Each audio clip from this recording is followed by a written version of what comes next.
नमस्कार, बलिया खबर में आपका स्वागत है। पेश दिन भर की छोटी बड़ी खबरों का बलिया बुलेटिन। रसड़ा विधानसभा सीट से बीएसपी के विधायक उमाशंकर सिंह अक्सर अपने क्षेत्र के लोगों की आर्थिक मदद करते हुए पाए जाते हैं। गुरुवार को रसड़ा के महाराजपुर गांव में एक बार फिर उन्होंने पीड़ित परिवार की मदद की। बीते दिनों गांव के एक मजदूर की हत्या हो गई थी। आज मृतक के परिजनों की विधायक ने आर्थिक मदद की। महाराजपुर गांव के देवेंद्र चौहान की एक चाकूबाजी की वारदात के दौरान मौत हो गई थी। देवेंद्र चौहान मजदूरी करने अपने परिवार का पेट पालते थे। रसड़ा विधायक उमाशंकर सिंह आज महाराजपुर गांव पहुंचे। उन्होंने मृतक के परिवार से भेंट की, साथ ही 50,000 रुपए का आर्थिक मदद भी दिया। उमाशंकर सिंह ने मृतक देवेंद्र चौहान के तीनों बच्चों के पढ़ाई लिखाई की जिम्मेदारी भी अपने कंधे पर उठा ली। उन्होंने बच्चों की मां से कहा है कि इनकी शिक्षा की पूरी जिम्मेदारी मेरी है, हम इनके भविष्य के लिए हमेशा खड़े हैं। जिले में लगभग 3 साल का कार्यकाल पूरा होने के बाद गुरुवार को अपर पुलिस अधीक्षक संजय कुमार का तबादला हो गया। वहीं अब नए एएसपी के रूप में विजय त्रिपाठी कार्यभार संभालेंगे। आपकी जानकारी के लिए बता दें कि पीपीएस अधिकारी विजय त्रिपाठी इसके पहले उप सेना नायक 36वीं वाहिनी पीएसी वाराणसी में तैनात थे। नए एएसपी को लेकर विभाग के अन्य पुलिस कर्मियों में भी खासा उत्साह है। वहीं विजय त्रिपाठी की कार्यशैली कैसी होगी, इसको लेकर चर्चाओं का बाजार गर्म है। भीमपुरा थाना क्षेत्र के एक गांव में एक युवती के प्यार में पड़े 2 भाई आपस में ही भिड़ गए। छोटे भाई को अपनी प्रेमिका को बड़े भाई के साथ देखना पसंद नहीं आया। युवती द्वारा बड़े भाई से इकरार करने के बाद छोटे भाई ने अपना आपा खो दिया और बड़े भाई से भिड़ गया।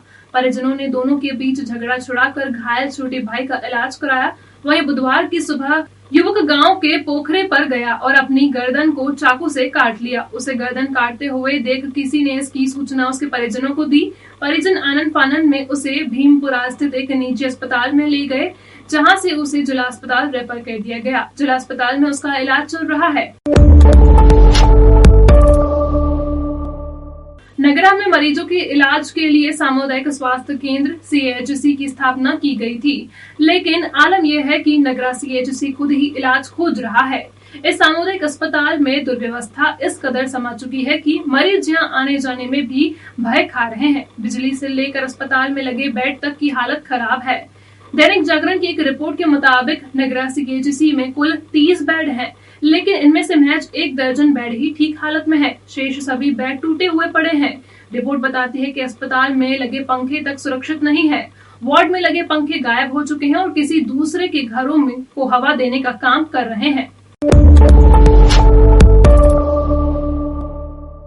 बलिया के पकड़ी थाना क्षेत्र के रक्सा स्थित किसान पीजी कॉलेज के छात्रावास में उत्तरी पूर्वी 4 दीवारी के पास गुरुवार की सुबह एक कंकाल मिलने से सनसनी फैल गई। कंकाल का पैर दुपट्टे से बंधा हुआ था। इससे कंकाल महिला का होने की पुष्टि हुई। पास में ही टूटी हुई चूड़ियां और चप्पल मिलने से जानकारी होते ही मौके पर लोगों की भीड़ जुट गई। सूचना पर पहुंची पुलिस मामले की छानबीन कर रही है। इस संबंध में एसएचओ विनोद कुमार ने बताया कि फिलहाल कुछ भी कहना संभव नहीं है। कंकाल की जांच कराई जाएगी। उधर सूचना पर सीओ सिकंदरपुर राजेश तिवारी भी मौके पर पहुंच गए, अपने स्तर से जांच में जुट गए। जिले में डेंगू के मामले भी बढ़ने लगे हैं। हर दिन 2 या 4 मरीज मिल रहे हैं। बुधवार को भी 2 नए मरीज मिले। इसे लेकर मरीजों की संख्या 92 हो गई है। इनमें से 73 मरीज स्वस्थ हुए हैं, जबकि 19 की हालत गंभीर बनी हुई है। नए मरीजों में से 1 शहर और 1 मरीज देहात क्षेत्र के हैं। पुलिस ने एक ऐसे आरोपी को गिरफ्तार किया है जिसने अपने बड़े भाई के शैक्षिक प्रमाण पत्र लगाकर पुलिस विभाग में फर्जी तरीके से नौकरी ले ली और बिना योग्यता के ही सिपाही बन बैठा। बता दें कि बलिया जिले के रसड़ा थाना क्षेत्र के संवरा निवासी आरोपी रोहित कुमार अपने सगे भाई राहुल के हाई स्कूल व इंटर के अंक पत्र का लगाकर 2019 में पुलिस विभाग के कांस्टेबल पद पर भर्ती हुआ।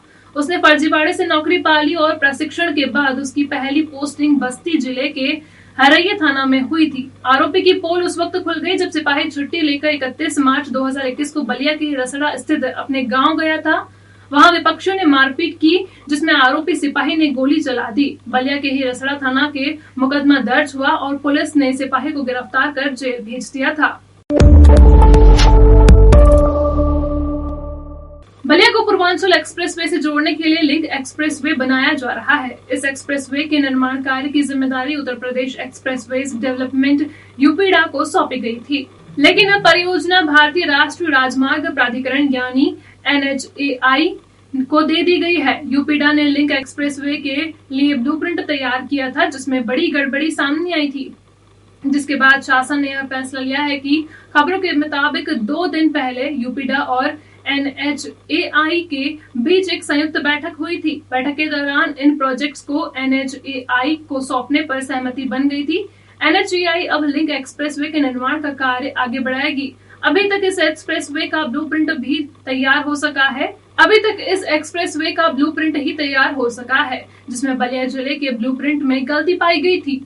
आप देख रहे थे बलिया की खबरें। दिन भर की छोटी बड़ी खबर पर बने रहने के लिए हमारे YouTube चैनल को सब्सक्राइब करें।